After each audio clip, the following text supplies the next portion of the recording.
Good evening. My name is Katie Hirsch, and I am a curator at the Halsey Institute of Contemporary Art. Before we begin this evening's event, I'd like to take a moment to recognize the incredible life of Dr. Ade Afuniyim, who transitioned to join the ancestors yesterday. He was known to us and so many others affectionately as Dr. O. Dr. O was an indomitable force in Charleston and far beyond. He was a frequent Halsey Institute collaborator, most recently sharing his unique and powerful mind as a respondent in the Displacements Project. Dr. O's unflinching devotion to the community and ready laugh will be deeply missed, even as they live on in his family and in his work. It is our honor to lift up his voice and to remember his friendship. Thank you, Dr. O. Dr. Fahamu Pecou will now share with us a poem to honor Dr. O's transition. Thank you, Fahamu. Thank you, Katie. The poem that I'll read for you is called Spirits by the Negritude poet Virago Diop. Listen to things more often than beings. Hear the voice of fire. Hear the voice of water. Listen in the wind to the sighs of the bush. This is the ancestors breathing. Those who are dead are not ever gone. They are in the darkness that grows lighter, and in the darkness that grows darker. The dead are not down in the earth. They are in the trembling of the trees, in the groaning of the woods, in the water that runs, in the water that sleeps. They are in the hut. They are in the crowd. The dead are not dead. Listen to things more often than beings. Hear the voice of fire. Hear the voice of water. Listen in the wind to the bush that is sighing. This is the breathing of ancestors who have not gone away, who are not under earth, who are not really dead. Those who are dead are not ever gone. They are in the woman's breast, in the wailing of a child, in the burning of a log, in the moaning rock, in the weeping grasses, in the forest and the home. The dead are not dead. Listen more often to things than to beings. Hear the voice of fire. Hear the voice of water. Listen in the wind to the bush that is sobbing. This is the ancestors breathing. Each day they renew ancient bonds that hold fast, binding our lot to their law, to the will of the spirit stronger than we, to the spell of our dead who are not really dead, whose covenant binds us to life, whose authority binds to their will, the will of the spirits that stir in the bed of the river, on the banks of the river, the breathing of spirits who moan in the rocks and weep in the grasses. Spirits inhabit the darkness that lightens, the darkness that darkens, the quivering tree, the murmuring wood, the water that runs and the water that sleeps. Spirits much stronger than we. The breathing of the dead who are not really dead, of the dead who are not really gone, of the dead now no more in the earth. Listen to things more often than beings. Hear the voice of fire. Hear the voice of water. Listen in the wind to the bush that is sobbing. This is the ancestors breathing. Thank you, Fahamu. I hear and see Dr. O in that. Thank you so much for sharing that with us. Very a fitting way to remember him tonight, the day after his transition. Thank you. Well, I want to thank, that was Dr. Fahamu Pecou reading this poem for us, and Ruth Rambo joining us this evening along with you, our viewers, for listening in on the fourth of several In Conversation events that we'll host over the rest of the year for our virtual exhibition, Displacements, Revisitations of Home. Displacements may be experienced at displacements.org. Displacements, Revisitations of Home features the work of 10 artists who were asked to submit work that speaks most directly to their own reflections on the meaning of home. Each artist was paired with a writer who responded to the body of work with an essay. Recordings of all Conversations events, including this one, will be available at displacements.org after the fact, as well as archived here on the Halsey Institute's Facebook page. We invite you to participate in the project by visiting the Engage tab on the Displacements website. There you'll find a phone number where you can call to leave a message sharing your own stories of home, as well as a map where you can add your home alongside those of others. This evening, I'm pleased to introduce displacement artist Dr. Fahamu Pecou and his respondent, Ruth Rambo. Dr. Fahamu Pecou is an interdisciplinary artist and scholar whose work combines observations on hip-hop, fine art, and popular culture. Fahamu's work seeks to provide a crucial intervention in contemporary representations of Black masculinity. He joins us this evening from his studio in Atlanta. Ruth Rambo is a longtime activist and facilitator. She has worked around the country in all aspects of social and community service organizations.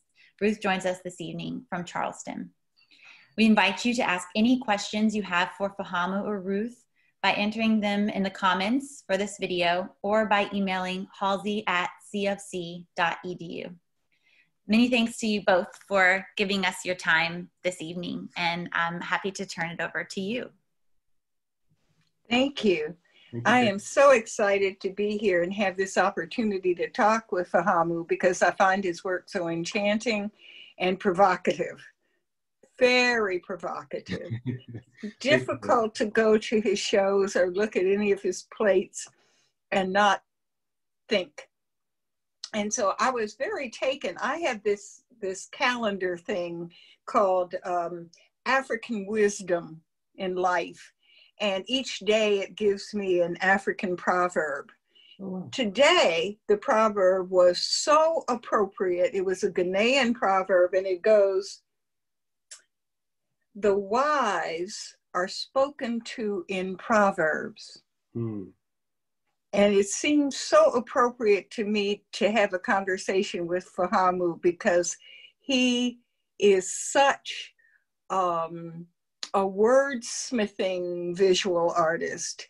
He combines his concepts and plays with the words and the meaning of the words. And I think right away of the use of displacement and what dis means in the culture now, what it used to mean and what do you think it means now, and how do you see it, and how do you translate it for those of us who are from another time? Wow. Well, first of all, thank you for your kind words, and it's an honor to be here in conversation with you as well. This, you know, it has so many levels of engagement, levels of meaning, levels of symbolism. You know, when we think about this usually as the prefix, it's about removal. It's about taking away, right? In African-American vernacular, to diss someone is to insult them, you know, again, to take something away from them, to dismiss them. And you know, it was something that I considered with the work that I submitted for this project, particularly as we think about notions of home and the Black body, which is particularly in the context of the West and in America specifically, is always a search for self. That the idea of home is not something that is easily resolved. I think for a lot of Black people. And so, you know, the work that I submitted for this project tries to engage that displacement of home. What does it mean to not know where home is? What does it mean to try to reconstruct home, you know, on a land that is not yours, on a land that is not welcoming to you? Like, what does it mean to construct home in a place where you're not welcome? The dismiss, the displacement, and home is particularly a difficult issue as it relates to African Americans, because of course we don't know, and combining this concept with Dr. O and his transition to the ancestors, we don't know who our ancestors are. And so how do you know what, when you say, where are you from? Most people can say, my grandparents are from Ireland, or they're from Scotland, or they're from China, or they're from, we probably are the people who have no notion except a continent. So our home is broader and vast, and so many different cultures and languages and styles. I love when people say, oh, it's very African. I have no idea what that means. But anyway, we are, if you're talking about home being your body, and that's what I'm understanding that gravity says. Yes. My home is my body. Your home is your Black male body. And you have displayed it, presented it in a variety of ways. In gravity, a certain way. Before gravity, the iconography, so much trouble with that word, iconography seems to be I don't know how to quite say this, but well, a pimp, somebody who has lots and lots of money, kind of gaudy taste, and this huge cigar. So could you talk about the early stuff that brought you to the new concept of your body? Sure. Yeah, because they're so different. They're so different. Well, actually, one thing that I wanted to say in response to your comment about our inability to locate home, about not knowing who our ancestors are. Well, you know, and this kind of goes back to conversations that I had with Dr. O as well. The thing that I think is really powerful about our ancestral legacy is that even though we don't know who our ancestors are, they know us. Right?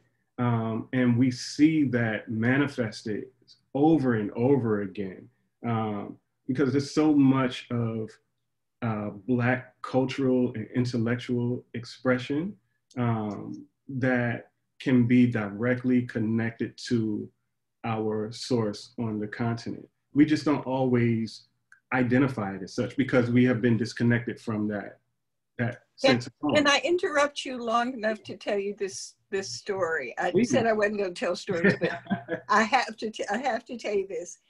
I attended a dance concert at Jacob's Pillow in Massachusetts, and at the intermission, the MC said, "Oh, we have a special program for you. These, I think they were quilters, basically, fabric artists from Africa are here, and they're going to do a ceremonial dance." So in the side of the Jacob's Pillow came these 6 women. They were positioned one behind the other based on height. And they were doing a step. The step was exactly the same step that I did when I was on my sorority line in 1950. It was I was with a friend and I started to cry. And he's like, "What happened?" The dance looked nice to him. He's like, "Why is she crying?" I was crying because I saw my immediate culture that I thought some AKA somewhere had dreamed up this step, but it was actually the same step, the same line, the same whistle, the same Yeah. Yeah, no. So I do hear that, and I have had that experience, but it's been rare. That was rare. Yeah. But yeah, I mean, to your point, you know, it's one of the things that is very much at the core of my practice and my work is locating these African cultural retentions in our everyday expressions. And as I've traveled the world, you know, I've seen seen those same expressions, you know, performed on bodies that look like mine, but didn't speak the same language, didn't have the same exposure to, you know, the same sort of like influences, but I could see myself mirrored in them wherever I go in the world. And I always say, you know, everywhere we go, there we are. You know, as Black people, everywhere we go, there we are.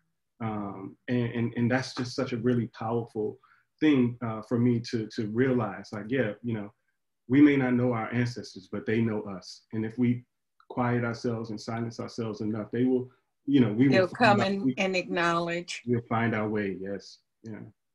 Yeah. As you're talking about that, I am wondering what manifestation you would cite that takes us to the more recent ancestry that we've experienced of slavery, enslavement. Where do you see that, and how do you think your ancestors who were enslaved heard the wind and felt the breeze and recognized that the ancestors were present and looking after? Well, you know, I think one really powerful way of thinking about my ancestors who were enslaved is recognizing the degree of strength and resiliency that they must have employed to carry on enough to have the kind of vision or aspiration, you know, that their children will have it a little bit better, and their children will have it a little bit better, right? And that, you know, I mean, I just think about, you know, I can only imagine the kind of interior fortitude, you know, they must have carried to endure that. And it makes me think too about, you know, a really powerful sentiment within the Ifa cosmology or Ifa philosophy. You know, as spirit beings, before we take physical form, it is believed that we consult with Olodumare, we consult with God, and we choose our purpose, we choose our path here on earth. We choose what vessel we're going to come through. We choose where we're going to be. We choose the road that we're going to take. And that throughout our lives, spirits manifest in the forms of other people to remind us of that purpose and to help keep us on our path. But in thinking about that, it also makes me think about those ancestors who made that decision to come through that period of slavery, right?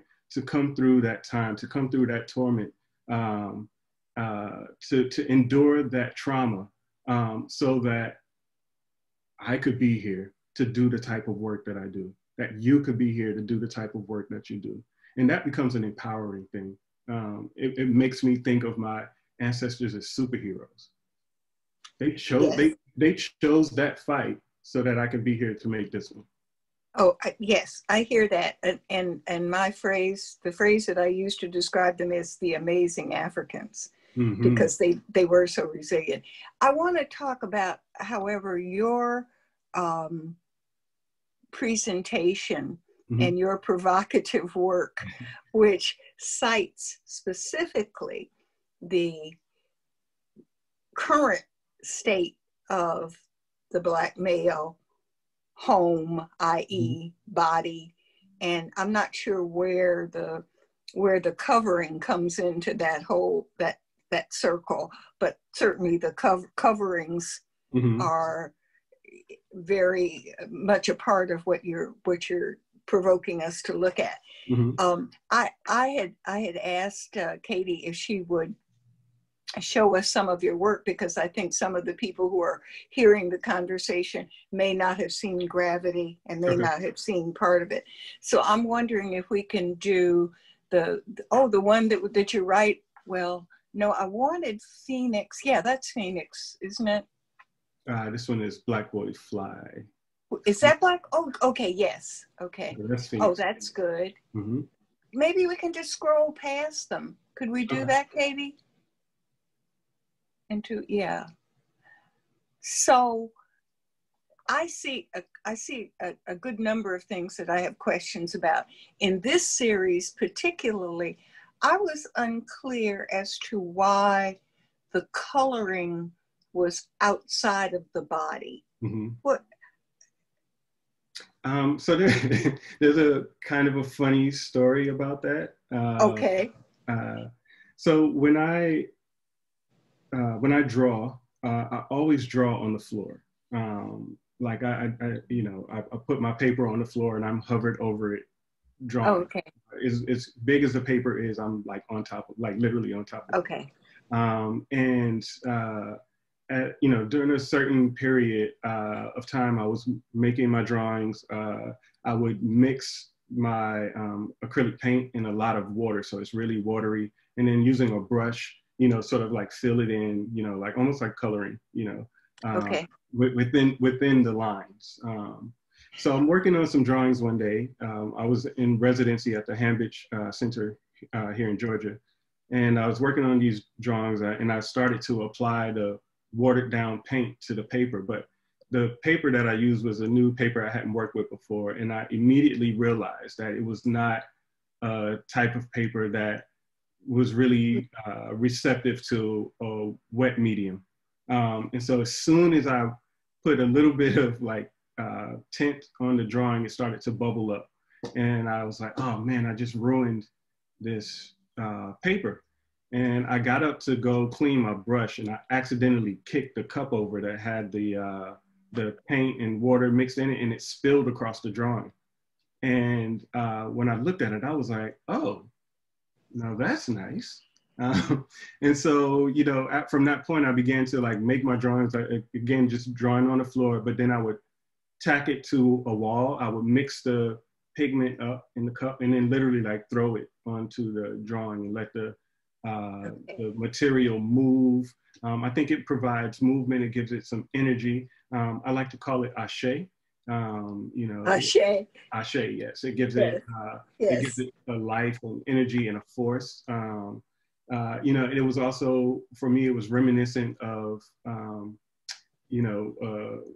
Babalawo, or in various ceremonies within Ifa tradition, you may see the priests like spit liquor or water or something like that. And so, there was also that kind of ritual type. Yes, a kind of splashing the cleansing that often happens in ritual, where the water is dispersed on people.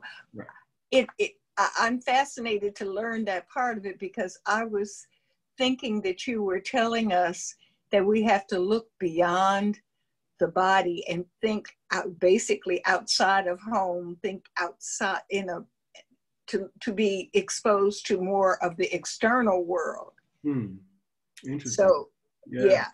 Which is the fun part of being the consumer, that you get to look at it differently than the artist. And I think on some level, I'm not in concert with the notion of an artist statement, because I think the art is the statement. I would certainly agree with that. I mean, I do think that to your point that you were making in the introduction about, and I'm grateful to hear you say that my work makes you think. Big time. Yeah, because actually, when I approach a series or approach a project, I don't think about, I ultimately end up writing a statement for the purposes of, context, but I don't think of my work as statements as much as I do. I lead with questions, and I feel like I leave with questions, right? You know, so like even when I teach my students, I'm always you know, adamant about the fact that, you know, when I teach, I'm not looking for you to give me the right answers versus figuring out what questions to ask. And so like I'm always thinking about my work as provoking, you know, new and more interesting questions. Because if you walk away with more questions than you arrived at, that means that the work has done something to you, and it's done something for you. You know, so rather than give you a statement, which I think is flat, you know, the questions open it up into like more of an engagement. Now it's a dialogue that we're having. Yes, but the art is the statement. Mm-hmm. And you also put written words and your wordsmithing, your juxtaposition of words that feels to me highly influenced by hip hop. Mm-hmm. So could you speak to that part of it? That's a part of the culture that I'm completely unfamiliar with. So maybe we can move toward Katie. Maybe we can go to some of the ones where we're sagging. Any of the images that might be sagging. Okay. Well, yes, hip hop is a big influence on my on my practice as well as my being. Oh yes. I often joke around and say I'm like first generation hip hop. Okay. You know, I was born in 1975, and so you know, like I literally grew up with hip hop. Yeah.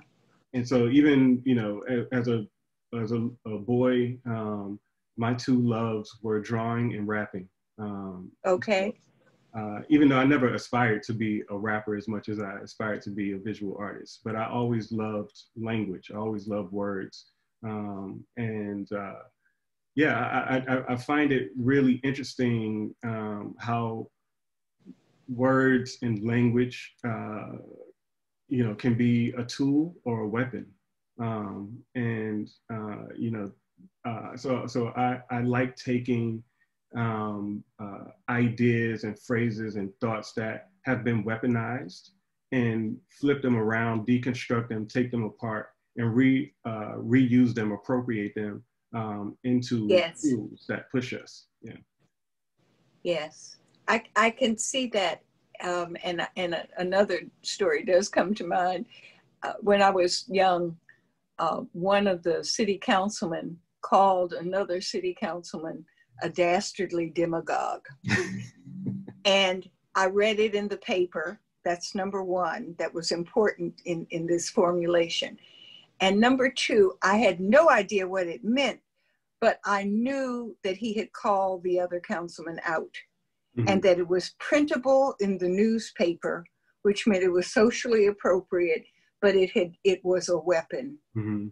So when you talk about the language as a weapon, yes, it mm-hmm. absolutely can be, when used, back to my original statement about the wise get communicated with mm-hmm. yes. through proverbs, through symbols, through icons, through gesture, mm-hmm. and not necessarily, and visual, certainly visual. Yeah. So talk a little bit about the whole idea of sagging. Mm-hmm. And since you're in first generation hip hop, help me understand it. Now I'm looking at the picture. Mm-hmm. There are a couple of things that are, you know, just completely obvious. One of them for me is that you have layers of underwear. Now, mm-hmm. as I observe sagging on the street by the young men today, there's generally only one obvious undergarment. So you've added a dimension here. So help me with that. Sure. Well, one, to speak a bit about sagging, because it is controversial. And I've written, you know, papers about this and everything, but sagging is indeed controversial, and it's meant to be. it's offensive, and it's meant to be. You know, there's a concept called oppositional fashion, which basically argues that the way people choose to dress is not necessarily, is not only an aesthetic choice, but it's also a political choice, right? It's a statement that's being made by the way that you dress.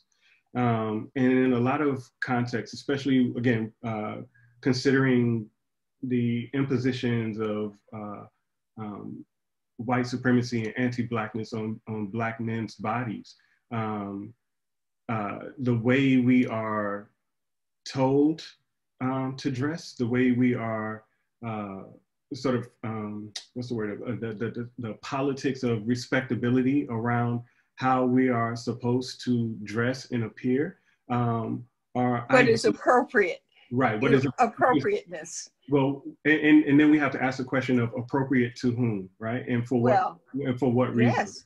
And so, you know, oftentimes those ideas of what is appropriate, what is considered culturally appropriate, is rooted in ideas that are designed to diminish or destroy Blackness, right? It's about erasure. And so in terms of oppositional fashion, sagging becomes a kind of resistance to that. It demands to be seen in a world that would otherwise not want to see you. It's forcing people to look, it's forcing people to engage. And it literally is a middle finger to society. In a similar way to how dandyism and zoot suits, yes, and, you know, all of these were forms of oppositional fashion. You know, I'm so excited that you added the zoot suit, because the early part does those suits, and the cigar images gave me a zoot. It carried me back to the zoot suit. But I want to come back to sagging and say, it is my understanding that the origin of the sagging was prison clothing and prison fashion. Is that not accurate? I'm very, very sure that that is not accurate. Though it may have occurred in prison, I don't think that that's the origins of it. And in fact, even that read of sagging, within it is embedded ideas that are rooted in emasculating Blackness and criminalizing Blackness, and by suggesting that that our influences are sexually deviant or criminally deviant, right? Which just furthers the sort of extrajudicial policing of our bodies. And so for me, you know, sagging was I mean, even though I don't really sag like that, sagging was a kind of natural evolution out of wearing baggy clothes, right? So like in the 70s, the fashion trend, like clothes were a bit tighter and fitted, you know, early 80s, they were a bit tighter and fitted. But by the late 80s, early 90s, the trend in hip hop was like big, oversized clothes, right? Like I remember being in high school wearing— Is that to diminish the body or to diminish the visibility of the body? It's actually to heighten the visibility of the body, right? So now your clothes are bigger. Now you're, you know, like even though they're draping you and they're drowning you, like it's bigger. The logo is bigger, right? So it's like now I'm literally a walking billboard with these big baggy clothes on and these bright colors, right? This was the style in the early 90s. I remember wearing jeans that were like size 40. You know, I had to wrap a belt around twice, you know? And this was in direct opposition to the idea that a person who was square, right? They wore their clothes, their pants right up on their waist or above their waist. They had their shirt buttoned up, you know, like that was a square person, right? So for me to not be square and to be cool, my clothes had to be baggy. In resistance, opposite to. Exactly, yeah. And then ultimately it just became saggy because obviously if clothes are that big, they're already sagging too, right? And so sagging just sort of persisted right? Beyond the bagginess. All right. Help me with the sneakers and the untied sneakers. Okay. Yeah, I mean, again, with the Gravity series in particular, it's really about mobility and agency in Black male identity. And so the sagging is actually, you know, even though I make the argument about it in terms of oppositional fashion, the sagging is also an allegory to talk about the ways that certain ideas and readings of our body restrict us and tether us and tie us down, right? And so the whole series Gravity emerged out of observations around how society at large contextualizes Black masculinity. And it's often couched in language that is desperate and sad and tragic and heavy and traumatic, right? So, you know, growing up, I would often hear things like, oh, you know, you're more likely to end up in jail than graduate high school. Or you're more likely to be killed in a drive-by than, you know, go to college or, you know, get a job, or, you know, you're gonna have a child before you're X, Y, and Z. You know, like all of these statistics and ideas about who I was, not even who I was, more about what I was. As a Black man, I was limited in what I was able to envision for myself because of this language, right? And like literally, this is not hyperbole at all. From the time I was maybe 18 up until I was 28 years old, I literally lived my life celebrating the tragedies I avoided rather than accomplishments that Yes. I had. Oh, yes. You know, so it was like, oh man, I'm 21, I don't have any kids yet. You know, 22, never been arrested. You know, 23, I haven't been shot. You know, like this was, you know, because so much of the language around my existence was rooted in tragedy, I anticipated that tragedy happening, you know? And I think for a lot of young men, this is what begins to seed the notions of apathy that we see in a lot of young men. You know, at a certain point, for a lot of people, it's kind of like, why am I even trying? Everything is stacked against me, right? Everything is weighing me down already. And so Gravity asked the question, if we change the way we talk about our young Black men, could they defy gravity? Black boy fly. Black boy fly. Can we? Yes, yes. And so the sagging pants and the dripping paint, they're all about sort of animating that tension between Black male aspiration and the weight that the world puts on us. You talk a bit about in some of your discussions about the obligation, the gravity, the grave responsibility of raising a Black male child. So what concepts are you promoting now that will allow him to resist and rebel against what the larger culture is saying to him about himself? Yeah, you know, one of the things that that I try to do for my son and, you know, my students and even people who just engage with my art generally is provide a different image of Black men than what we're used to seeing in the media. You know, and you had asked a question earlier about the character or the earlier work with the kind of bravado and a large part of that was about playing around with Black male legibility. Black male legibility. Yes. So Mark Anthony Neal has this really great book called Illegible Black Masculinities, where he talks about various characters in film and television and music who resist the stereotypical readings that are projected onto them because they are Black men. And so my early works were my first exploration into that conversation without realizing necessarily that that's what I was doing. But I was very intentional and deliberate about playing to certain stereotypes about Black men as a way of undoing them, as a way of subverting them, right? And so, you know, that character appeared, you know, with all this kind of swag and bravado on the covers of these different magazines. Yes, that's the current word, swag. Yeah. On the covers of all these different magazines. And at a first glance, you might be like, oh, I know exactly what that is, right? And it was done that way to draw you in. But once you get into it and once you actually engage with the work, you realize that there's a completely different conversation that's happening that is actually unsettling, that actually makes the character illegible, because it's now like, oh, I thought I knew what I was looking at, but now I realize that I don't.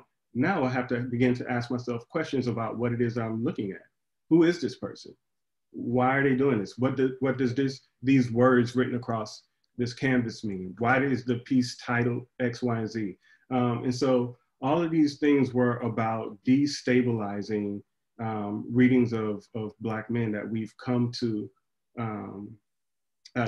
embrace as fact. Do you think what you've come to embrace currently as fact is different from your father's generation? How is it? Seems to me that the Black male has always been basically feared and therefore marginalized. Yeah, I think is that different? Has it changed generationally?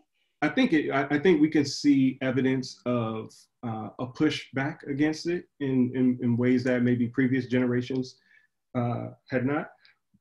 There's a lot more, what's the word I'm looking for? There's a lot more recognition that those readings, the ways that Black men's bodies are rendered hyper-masculine, as deviant. There's a lot more people now having conversations around the fact that that is actually, in fact, disturbing.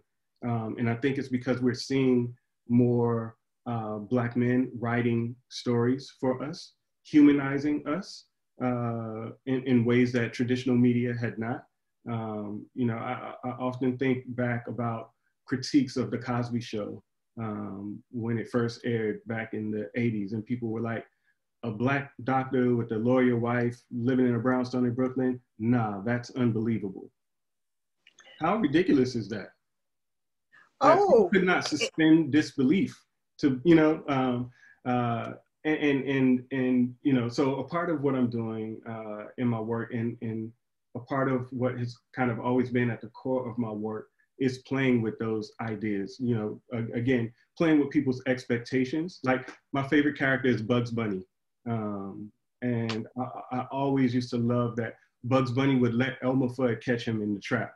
But by the time Elmer Fudd turned around, he realized that he was in the trap and Bugs Bunny was on the outside, you know. And so my approach to my paintings, you know, it was always like that. Like, I was playing Bugs the African trickster. Exactly, yes. Eshu. Yeah. I don't know really how much more time we have for the conversation, but very little. Oh dear. Oh. I could keep going all night. I have so many more questions I wanted to ask. And I also wanted to get you to talk just a second or two about the videos that you've done as well, and your interest in the film part. I did want to show a clip of it, but can we do that? Oh, well, I wanted to talk about this particular little piece of your video called Emmett Still, certainly representative of your wordsmithing and interest in double meanings and triple meanings and so forth and so on. So, Katie, can we do just a little bit? Because I think it's important. Which clip would you like to show? We have the I am the God and the dance. Oh, well, what would you like? I'd like I am a God. I'll show that. Yes. Okay, thank you. This is a video written and produced, I guess, and directed by Fahamu, called Emmett Still, not to be confused with Emmett Till, but yes, maybe. All right. Live and you learn. Get it off DCD when you earn. I know my name and I ain't no slave. Try to hold my pay like I don't know rate. I dare you. I got questions you ain't got answers for. Miss me with the bunnies and the Santa Claus. Growing up, transport was a handlebar. Fell off this me with the bandage off. I got pain on me, high rain on me, and I got homies till it's 10 on 3. Then I'm on my own by time in the sky till I own my drone. Pray my not make mine none proud, and her none proud, and her none proud. Black and I'm proud. Yes, I'm allowed. Build my fortune, I can't buy bow. House way how.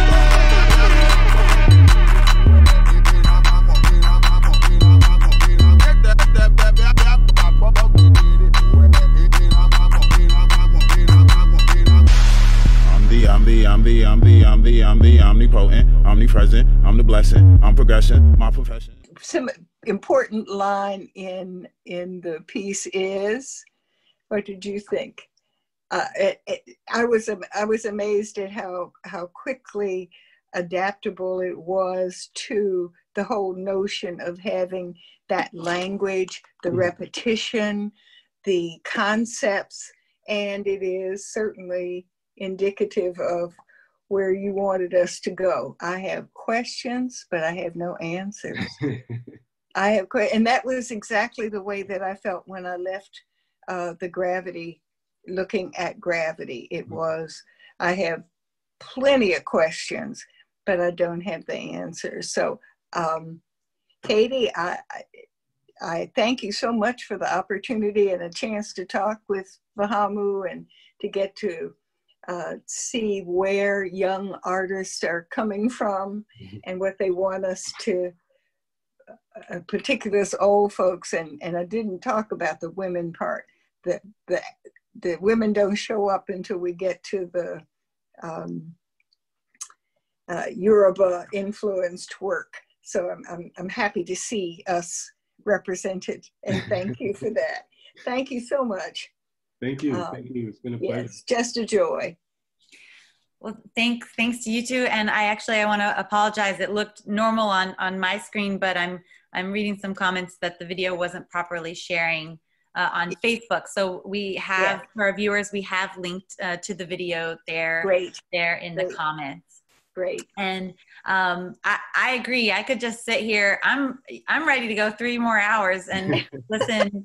I loved something that Ruth wrote in her response to your work, Fahamu, where she pointed out she was responding across a sea of generation and a gender apart. And so to hear you two talk and learn and reflect and question together has been my honor to just to sit here and I know that. Thank you for the chance. Oh, no, thank you. This is going to be a round of thank yous, but really thank you to Fahamu and Ruth for giving us your time, giving us your voices. We are need to hear them, and thank you for sharing them with us tonight. And thank you to all of you for your comments. It's been great to listen along with you to Ruth and Fahamu. But this evening's talk between Dr. Fahamu Pecou and Ruth Rambo is one in a series of many conversations that will take place over the remainder of 2020. So please tune in on Thursday, October 22nd at 6 p.m. for a conversation between Tanya Softik and Dr. Marian Mazzoni.